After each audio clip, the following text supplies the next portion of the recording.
এদের হাত থেকে তো বেঁচে গেলাম, কিন্তু সামনে পুরো টিম আসছে।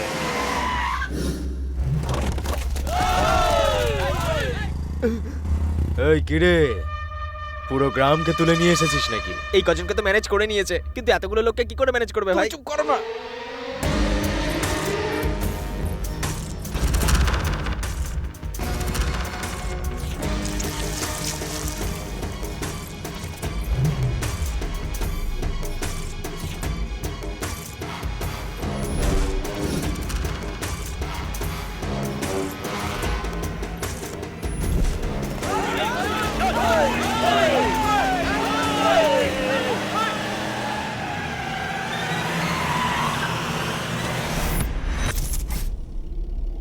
তোমরা কি ভেবেছিলে আমি এখানে ফিরে আসবো না? কাম অন, চলো তাড়াতাড়ি পালাবো, গাড়িতে উঠে পড়ো, চলো।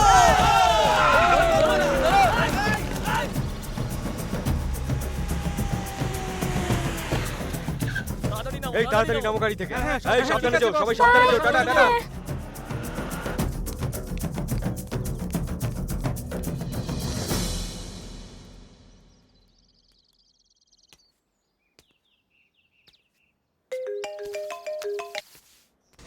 কেটে দিচ্ছে তো। আবার করো।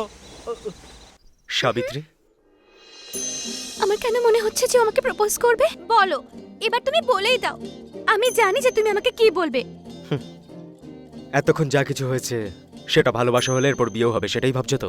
কিন্তু আমাদের এসব কিচ্ছু হবে না, আমি সব জানি। সাবিত্রী, ওরা আলাদা, আমরাও আলাদা। দেখো মিস্টার, তুমি হয়তো আলাদা হতে পারো, কিন্তু আমি একদম নই। বাড়ির লোক যাকে পছন্দ করেছে তার সাথেই বিয়ে করে নেবে? তা নয় তো কি, কারোরই কোনো অচেনা লোকের সাথে বিয়ে করাটা ঠিক নয়। আমি কিন্তু ওদের কথা বলছি না, তোমার কথা বলছি আমি। তুমি কি করবে?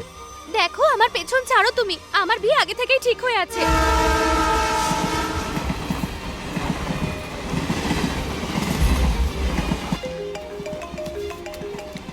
দূর, কেটে দিচ্ছ তো। আর একবার করো না প্লিজ।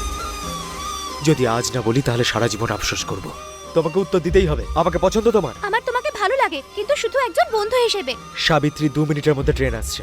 যদি আমাকে পছন্দ হয় বলে ফেলো, ঠাকুমার সামনে তোমায় মঙ্গলসূত্র পরাবো। তুমি এইসবই করতে পারো, কিন্তু এইভাবে প্ল্যাটফর্মে, মন্দিরে, বাড়ি থেকে পালিয়ে গিয়ে বিয়ে আমি করব না।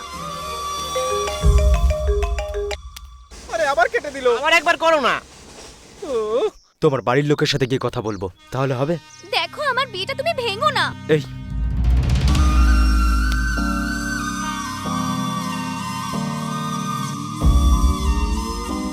ট্রেন এসে গেছে সাবিত্রী। আমি শেষবার জিজ্ঞাসা করছি। আমার শেষবারের উত্তরও একই হবে। এই, প্রবলেমটা কি? স্টেশনে দাঁড়িয়ে আছি। হ্যালো, আমি আঙ্কেল বলছি। আমার মেয়ে দুদিন বাদেই আসছে, এনগেজমেন্টটা ফিক্স করতে হবে তো। নিজের মায়ের সঙ্গে যদি আসতে তাহলে খুব ভালো হতো। আঙ্কেল, আমার থেকে 3 মিটার দূরে একটা মেয়ে দাঁড়িয়ে আছে। ওর সাথে 3 দিন আগে আমার দেখা হয়েছে, আর ওকেই ভালোবাসি আমি। এই ব্যাপারটা ও ছাড়া সবাই বুঝতে পেরে গেছে। এই ব্যাপারে কথা বলে আপনি আপনার সময় নষ্ট করছেন। নিজের মেয়ের জন্য অন্য কোনো সম্বন্ধ খুঁজে নিন। আর আমার মাকেও এই কথাটা বলে দিন, যতক্ষণ আমি এই পাগল মেয়েটাকে বোঝাতে না পারছি ততক্ষণ আমাকে ফোন করবেন না।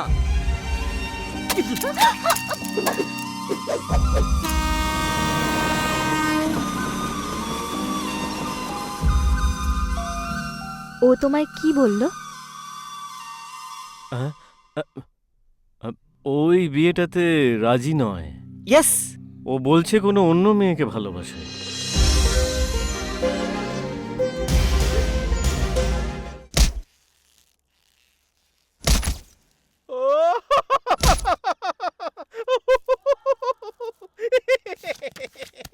সব সময় ভাবতাম তুই আমায় ফাঁসাবি, এবারে তুই নিজেই ফেঁসে গেছিস।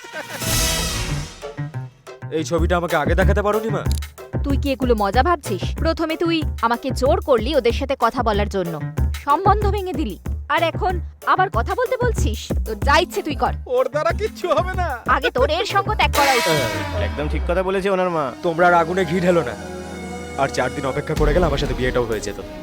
কিন্তু ওর উপর আমার বিশ্বাস আছে, ও আমাকেই ভালোবাসে। এখনো ও আমার কথাই ভাবছে, আমি শিওর। ওই ছেলেটা যে আমার সম্বন্ধ ভেঙেছে, যদি আমি ওকে একবার পাই না, ওকে আমি মেরেই ফেলবো।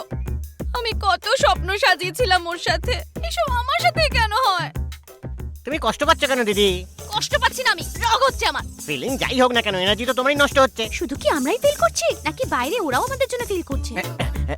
আরে একটা গেছে তো হাজারটা আসবে, যাও গিয়ে আবার সম্বন্ধ খোঁজো। এভাবে বসে থাকলে কিছু হবে নাকি? যদি সবকিছু ঠিক থাকতো তাহলে আজকে এনগেজমেন্টটা হয়ে যেত, কিন্তু আজকের সিচুয়েশনটা একটু আলাদা। ও কোনো দোষ করেনি, তবু ভেতরে কেন গিয়ে বসে আছে? মনে হচ্ছে আমি একটু তাড়াহুড়ো করে ফেলেছি। তোমার কি ভুল বলো তো দাদা? আসলে আমি তোমাকেই তাড়াহুড়ো করতে বাধ্য করলাম।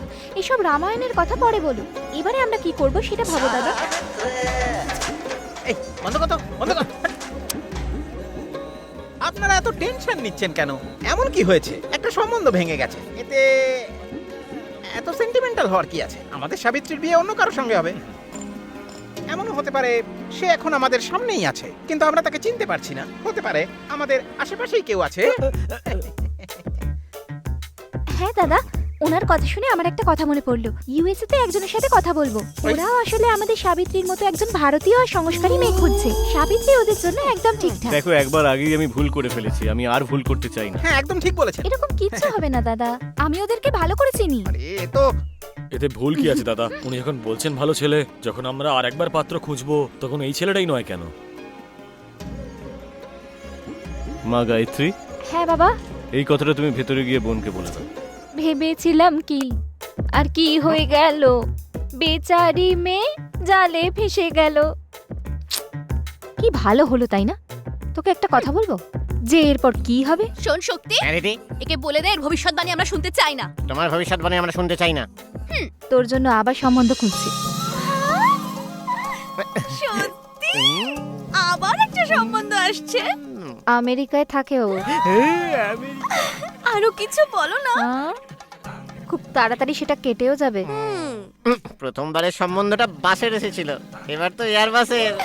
হ্যাঁ, ওর ওর কতটা উঠতে পারিস আমিও দেখে নিচ্ছি। আমার দিদির এবার বিয়ে হবে, আমার দিদির এবার বিয়ে হবে।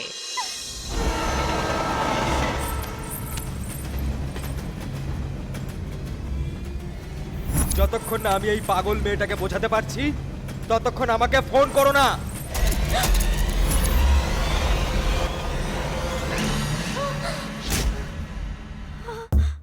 দিদি, দিদি, কি হয়েছে? এই শক্তি, আমি স্বপ্ন দেখলাম যে এই সম্বন্ধটা ভেঙে গেছে। আরে ওই স্বপ্নের কথা ছাড়ো, ওই ঋষি বাইরে বসে আছে। ওরে বাবা, ও এখানে কেন এসেছে? চল চল চল চল গিয়ে দেখি, চল চল।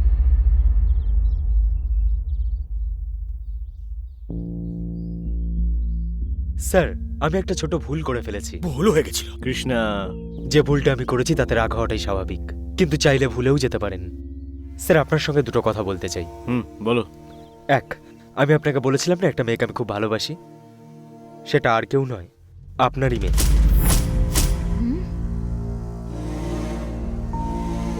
আমার মেয়ের যখন প্রথমবার সম্বন্ধ এসেছিল তখন তোমাকে আমার ভালো লেগেছিল। তুমি একজন ডক্টর, ভেবেছিলাম ভালোই হবে। এখানে তোমার চাষবাস আমরাই দেখি, চেনাশোনার মধ্যে বিয়ে হবে এটা ভেবে ভালোই লেগেছিল। কিন্তু তোমার সঙ্গে কথা বলে আমার তোমাকে ভালো লাগেনি। কোনো মেয়ের বাড়ির লোককে এটা বলা যে তাদের মেয়েকে আমার ভালো লাগেনি, এটা খুব সাহসের ব্যাপার। আমার বাড়িতে আসা অতিথিদের সঙ্গে কিভাবে কথা বলা উচিত সেই সংস্কার আমার মধ্যে আছে। যদি আমি সাহস নাও দেখি তাও চলবে, কিন্তু সংস্কার না থাকলে আমি সেটা মেনে নেব না। স্যার, আপনার আমার উপরে রাগ করাটাই স্বাভাবিক, কিন্তু আপনার মেয়েকে আমি খুব ভালোবাসি। স্যার, আমার এটা পূর্ণ বিশ্বাস যে আপনি আমাকে ক্ষমা করে দেবেন। যদি ওই 3 মিটার দূরত্বের মেয়েটা আমার মেয়ে না হতো তাহলে তুমি এখানে আসতে না বাবা। আমার মনে হয় তুমি তোমার উত্তরটা পেয়ে গেছো, তুমি এবার আসতে পারো। স্যার, আরেকটা কথা, আমাদের জমি জমা আপনি দেখাশোনা করতেন, আমি চাই যে ওটা আমাদের ফেরত দিয়ে দিন। এই কথা তোমার সাথে বলার নয়, তোমার পরিবারের বড় কাউকে ডাকো। সেই জন্যই আমার বাবা মাকে নিয়ে এসেছি। হ্যাঁ, মানে বলছিলাম যে যদি ওই জমিগুলো একবার দেখে নেওয়া যেত তাহলে। কৃষ্ণা, ওদের দাবিটা অনৈতিক নয়, কিন্তু হ্যাঁ সময়টা একটু ভুল। গিয়ে ওদের জমিগুলো দেখিয়ে দাও। ঠিক আছে দাদা। কি বলছে? জমি জমার ব্যাপারে কথা বলছে। তোমাকে বিয়ে করার জন্য মনে হচ্ছে যৌতুকে জমি জমা চাইও।